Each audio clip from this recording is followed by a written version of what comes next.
You can feel the vibration of iron-studded sandals hitting the cobblestones before you actually hear them. You have probably heard this verse. You have probably felt the weight of it. Most people assume this is a promise of divine violence, and Paul tells them to drop their weapons. He reaches back to the desert. He quotes the ancient Song of Moses to a people surrounded by Roman executioners, but he translates the Hebrew nakam into the language of the empire, and the Greek word he chooses changes the entire landscape of the letter. Romans chapter 12, verse 19. Paul is addressing men and women who are daily insulted, economically squeezed, and occasionally dragged before Roman magistrates. They are bleeding, and the natural human instinct is to close the fist, stockpile weapons, and wait for a moment to strike back. But Paul writes, "Beloved, never avenge yourselves, but leave it to the wrath of God. For it is written, 'Vengeance is mine, I will repay,' says the Lord." The word Paul uses for vengeance here is the Greek ektakesis. It appears 19 times in the New Testament. And just like its Hebrew ancestor, its anatomical structure completely defies our English assumptions. The word is built from two smaller Greek pieces. The preposition ek, meaning out of or from, and the noun dike, which means justice, custom, or what is right. Ektakesis literally means to bring justice out of a situation. It is the restoration of rights. It is the vindication of the oppressed. When you understand the root, you realize that Jesus himself uses this exact word in the Gospel of Luke, in a story that has nothing to do with bloody retaliation. When we are betrayed, when we are deeply wronged, when someone fractures our life and walks away unbothered, we cling to this text. In Luke Codex Antoista, a desperate widow stands before a corrupt judge. She has been defrauded. She has no money, no husband, and no social standing. But she refuses to leave the courtroom. She keeps pounding her calloused knuckles on the heavy cedar door of the judge's house, demanding one thing, ektakesis. She is not asking the judge to torture her oppressor. She is not asking for the man's children to be dragged through the streets in chains. She is demanding legal protection, asking the authority to step in and restore what was illegally stripped away from her. That root changes everything. When Paul tells the Roman Christians to leave room for the ektakesis of God, he is not telling them to sit back and watch God drop fire from the sky on their neighbors. Ektakesis is not a divine temper tantrum. It is the quiet, immovable promise of ultimate justice. Paul is telling the believers to surrender the jurisdiction of their pain. He is telling them that they do not have to carry the exhausting, suffocating weight of balancing the ledger themselves. They can unclench their fists. They can look at the Roman soldiers, at the corrupt magistrates, at the neighbors who betrayed them, and they can choose to absorb the offense rather than multiply it. They can do this because they trust that the universe is not a chaotic void where violent men win by default. They trust that a perfect judge is keeping the books. We think God is telling us to step out of the ring so he can step in. We assume it means, and that one day, he will bring absolute justice out of the fractured reality they live in. But this raises a terrifying problem. If God is going to balance the ledger, if he is truly going to enact perfect nakam and perfect ektakesis, how does he do it without destroying the very people he is trying to save? Because if perfect justice demands a life for a life, humanity is utterly bankrupt. Every single one of us has stolen, wounded, or broken someone else. The answer to this problem is not found in a courtroom. It is found on a skull-shaped hill outside Jerusalem. The sky above Jerusalem turns the color of bruised iron. It is noon, but the sun is gone. The wind sweeping over the limestone hill of Golgotha carries the smell of dust, cheap sour wine, and terrified sweat. 3 men hang on Roman timber. In the center, a man from Nazareth is suffocating. He is drowning in the open air. Every breath requires pushing against the iron spike driven through his heel bones. Flesh tears against rough wood. The crowd mocks. The soldiers gamble for his clothing in the dirt below. The Avenger of Blood has finally caught up to humanity. Do not hit them back, because I'm going to hit them much harder. We read it as a transfer of weapons. The cosmic ledger is wide open. The scale is completely unbalanced. The human race has spent thousands of years stealing, murdering, betraying, and building brutal empires on the crushed bones of the poor. Absolute justice demands a strike. The ancient equation of the desert requires a life for a life. But look at who is bleeding.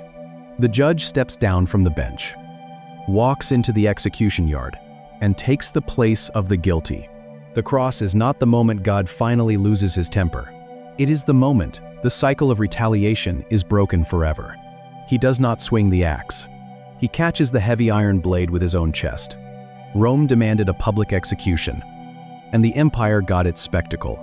The religious elite demanded a scapegoat, and they got their sacrifice. The ancient law demanded blood, and the blood flowed down the timber. All the violence, all the venom, all the demand for payback that humanity had stored up for centuries is poured out onto a single, finite point in space and time. And Jesus absorbs it completely. He does not call down 12 legions of angels to shatter the Roman guards. He does not curse the men driving the nails. We hand God the sword, and we sit back in the dark, waiting for the strike. We use this verse to put a holy veneer. This is perfect Nahum. This is perfect ectacasis. God restores the equilibrium of the cosmos, not by slaughtering his enemies, but by letting their violence exhaust itself on his own flesh. The closed. The suffocating loop of human retaliation finally meets an object it cannot destroy. The strike lands.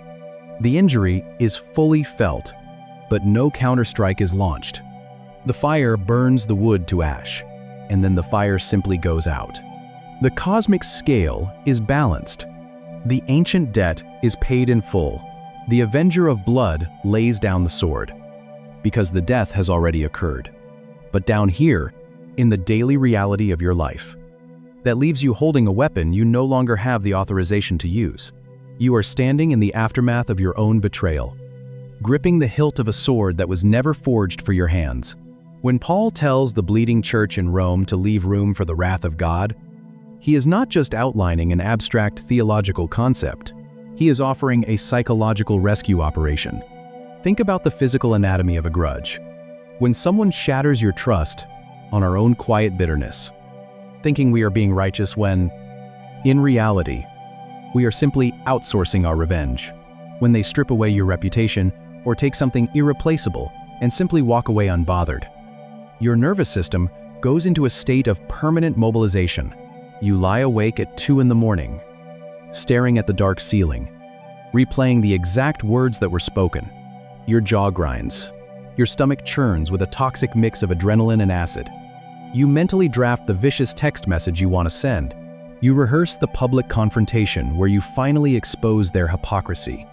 Watching their face fall as the scale is forcefully balanced, you think you are keeping yourself safe. You think you are building a defensive fortress to ensure no one can ever bypass your armor again. But anger is a terrible architect.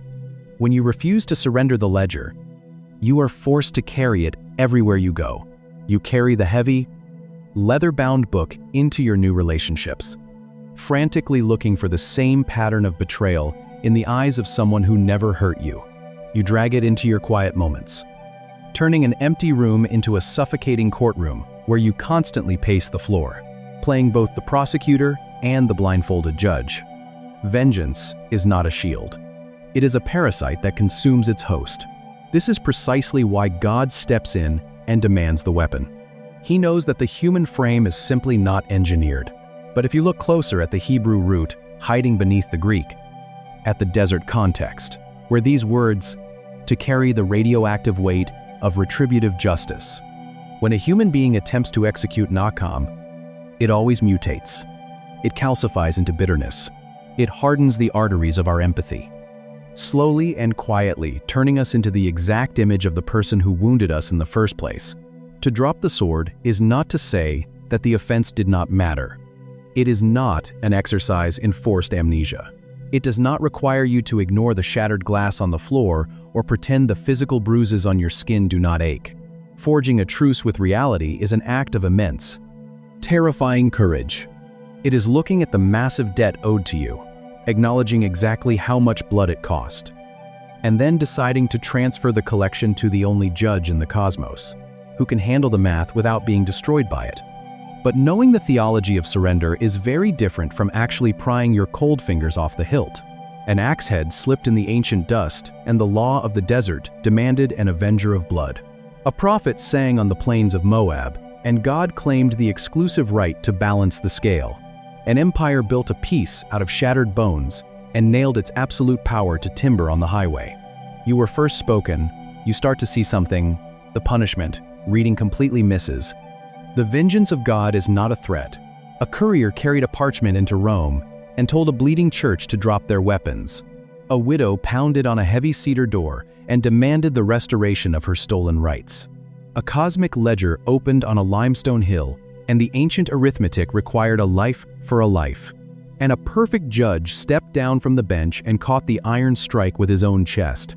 One ledger. One perfect justice. But maybe the part that stays with me most is the suffocating courtroom. The way we drag that heavy, leather-bound book of grievances into our quiet moments. Playing the prosecutor in the dark at 2 a.m. We think we are protecting ourselves from further injury. But we are just bleeding in a room we locked from the inside. If you are in a season where you are gripping the hilt of a sword, desperate to make someone feel the exact pain they caused you, Paul's letter to the Romans is a place to sit. Nachum, ecdikasis.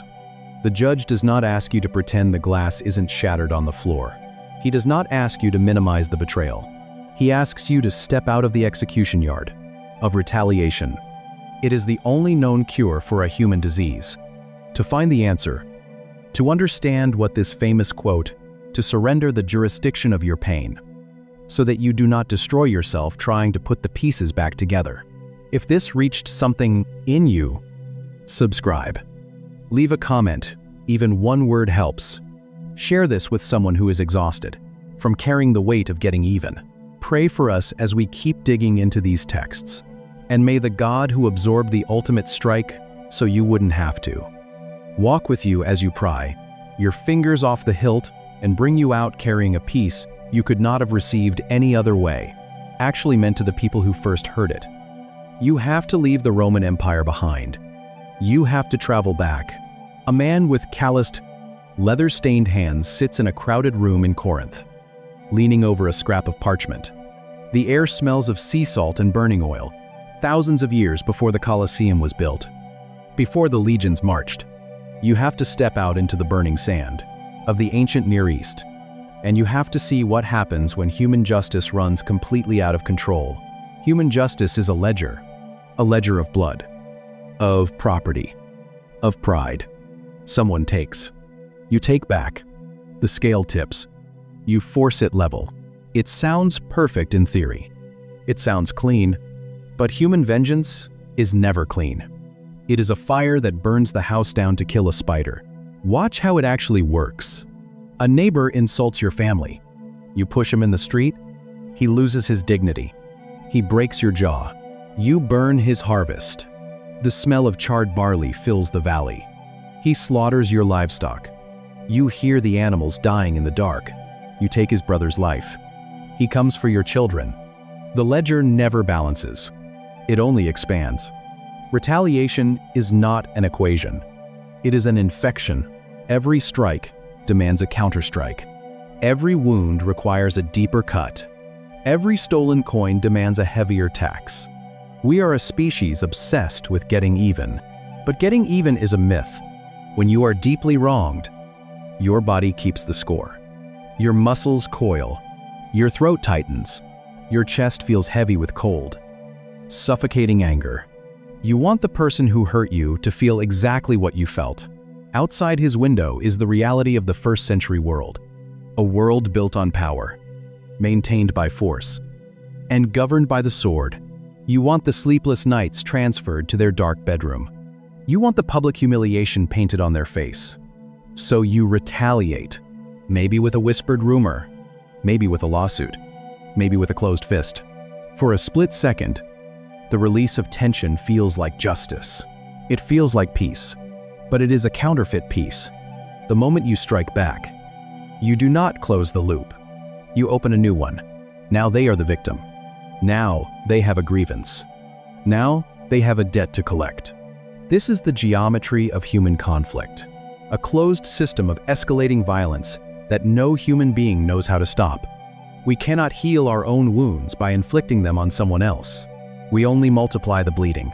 We see this in our homes. We see this in our politics. We see this in our global wars. A missile drops. A city turns to ash. A generation grows up, breathing the dust of their parents' homes, swearing they will make the other side pay. The cycle never ends. It just changes weapons. The ancient world understood this terror better than we do. They did not have modern institutions to hide behind. There were no police forces sitting in armored cars. There were no impartial courts with wooden gavels. There was only the family, the clan, the tribe. If a member of your family was killed, the debt had to be paid in blood. He is writing a letter to a tiny group of people living in the belly of the beast. Rome. The scale had to be forced level by hand. And the man tasked with forcing that scale had a very specific, terrifying title. Picture a field on the edge of a desert settlement. The sun beats down on cracked earth, and the air is thick with dust. Two men are swinging iron axes, chopping heavy wood to stockpile for the coming winter. Suddenly, an axe head slips from its wooden handle. The heavy iron flies through the dry air. It strikes the second man. He falls into the dirt, dark blood pooling rapidly in the soil. And he is dead before the sun reaches its peak. The man who survived drops the broken handle. He does not go to the local authorities to explain the accident. There are no authorities. He runs. He runs because he knows exactly what will happen the moment the dead man's family discovers the body. The ancient law of the desert dictates that blood spilled must be covered by blood. The dead man's closest male relative is immediately summoned by the elders. He is given a specific, terrifying title, the Goel Hadam, the Avenger of Blood. In the ancient Near East, survival depended entirely on the strength of the family unit. If someone could kill your brother, in the Roman mind, there is no such thing as an unpunished offense. If a man takes your property, you take his, without consequence. Your entire clan became vulnerable to the surrounding predators. The Avenger was the deterrent. He had a sacred, binding duty to restore the equilibrium of his family by hunting down the killer. He will track the man through the wilderness, his sandals grinding against the sharp gravel, carrying a blade that will not be sheathed until the debt is paid. Justice in the ancient world is not a blindfolded woman holding a balanced scale. It is a grieving brother holding a sharpened blade. The Goel is not an angry vigilante acting on a rage-filled impulse. He is the designated mechanism for tribal equilibrium. Even though the axe head slipped by accident, the ledger demands a life. This was the only way. Human beings knew how to stop an accidental death from turning into a generational war between two rival tribes. One life for one life. But the terror of this system is that the line between justice and vengeance is razor thin. God sees this endless, bloody math. He watches humanity tearing itself apart, generation after generation, trapped in a cycle of obligatory retaliation that leaves everyone bleeding. If a soldier strikes you, you bleed. And if a slave strikes you, they die. The Pax Romana, the peace of Rome, is a system built on retaliation will eventually burn down the very community it was designed to protect. So when God finally speaks to Moses on the edge of the Promised Land, addressing a nation about to build a new society, he steps into this exact cultural framework. He claims a right that belonged exclusively to the Goel. And the word he uses in Hebrew completely dismantles our modern understanding of revenge. Deuteronomy chapter 32, verse 5. Moses is standing on the dusty plains of Moab, holding the attention of a nation that is about to cross the Jordan River into a land dominated by tribal warfare, iron chariots, and the endless arithmetic of retaliation. He delivers a massive, sweeping song, and right in the middle of it, God makes a definitive claim over the ledger of blood. Vengeance is mine, and recompense. The word our English Bibles translate as vengeance here is the Hebrew nakam. It appears more than 30 times in the Hebrew scriptures, but our modern English word completely betrays its original gravity. In English, vengeance implies a petty, rage-fueled desire to see someone suffer. It smells of wounded pride, dark alleys, and bitter vendettas. But the root of nakam carries a structural, almost architectural weight, not held together by mutual understanding. It is held together by the absolute certainty of overwhelming retaliation. It means to vindicate, to rescue, to restore a fractured equilibrium. When a human being attempts nakam, the axe is always heavy, with ego, fear, and a desperate need to balance the internal scales by making another person bleed. The human heart cannot hold the sword of justice without cutting itself. If realizing that God's justice is about rebuilding rather than just destroying is shifting something in your chest, you're exactly who this channel is for. Drop a thought in the comments and hit subscribe. Because every week we go deeper into the text than you knew was possible. So God steps in and confiscates the sword. When Yahweh says, "Nakam is mine," He is not demanding the right to be violent. He is removing the right of retaliation from human hands. He is looking at a fragile, traumatized people and telling them they are no longer authorized to act as the avenger of blood. You see this clearly in how the prophets use the word. In Isaiah 61, the prophet announces the day of vengeance, nakam, of our God, in the exact same breath as comforting those who mourn and giving them a beautiful headdress instead of ashes. You do not comfort a weeping, burned-out city simply by slaughtering its enemies. You comfort it by rebuilding the ruins. You comfort it by making the world right again. Nakam is not the weapon of an angry deity. And into this culture of calculated payback, the man with the pen drops a grenade. He reaches back into the ancient scrolls of Deuteronomy. It is the intervention of a perfect judge. God claims the exclusive right to balance the ledger because He is the only being in the cosmos capable of executing justice without being infected by hatred. He absorbs the responsibility of making things right so that humanity can step off the endless wheel of retaliation. But claiming the right to restore the scale in the desert is one thing. Centuries later, this Hebrew concept travels across the Mediterranean, lands on a parchment in Corinth, and is mailed into the heart of an empire that solves every offense with crushed bones and heavy timber. The wood is rough against the bare, bleeding back. The iron spike tears through the wrist, grinding against the radial nerve. The heavy mallet falls. You can hear the scream echo down the smooth, paved stones of the Appian Way. A slave rebels. A legion marches. A village refuses the tax. A village burns to ash. A zealot draws a dagger in the marketplace. A dozen bodies are nailed to timber before sunset. A local governor steps out of line. He wakes up with a Praetorian blade in his chest. Rome does not negotiate. Rome does not balance the scale. Rome shatters the scale completely. This is the Pax Romana, the peace of Rome. It is maintained by a very specific, terrifying math, asymmetrical retaliation. If a Roman master is murdered by a servant, you do not just kill the guilty servant. You execute every single slave in the household. He pulls out a phrase, translates it into Greek, and sends it directly to the capital of vengeance. Vengeance is mine. I will repay, says the Lord. 400 men, women, and children put to the sword in a single afternoon. You make the payback so grotesque, so overwhelmingly disproportionate, that the thought of resistance dies in the mind before it ever reaches the hands. The ultimate instrument of this math is the cross. Crucifixion is not a method of execution. It is a public broadcast. It is designed to be lingering, agonizing, and entirely visible. The heavy timber is planted directly on the busiest highways. The birds come. The wild dogs gather at the base of the wood.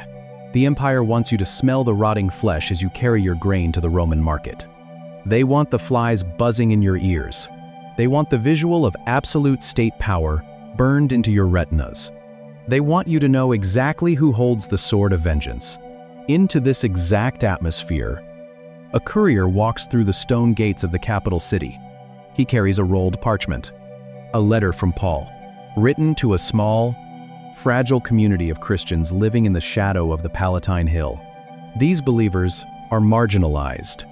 They are misunderstood. They are living under the constant, suffocating threat of imperial violence and local mob justice. Every day, they face the desperate, human urge to hit back, to defend their honor, to grab whatever weapons they can find and protect themselves from the crushing weight of the city. The Avenger feels the grief burning in his chest. And when he finally catches the man who swung the axe, the strike is never truly dispassionate. With his lungs collapsing and his heart failing under the immense physical trauma, he looks at the men murdering him and asks for their forgiveness.